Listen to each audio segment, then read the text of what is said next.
بسم الله الرحمن الرحيم اقرأ باسم ربك الذي خلق خلق الإنسان من علق اقرأ وربك الأكرم الذي علم بالقلم علم الإنسان ما لم يعلم كلا إن الإنسان ليطغى أن رآه استغنى إن إلى ربك الرجعى أرأيت الذي ينهى عبدا إذا صلى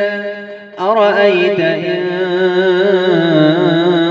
كان على الهدى أو أمر بالتقوى أرأيت إن كذب وتولى ألم يعلم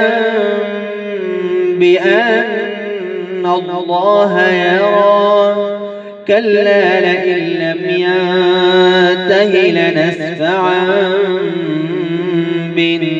بالناصية ناصية كاذبة خاطئة فليدع ناديه سندع الزبانية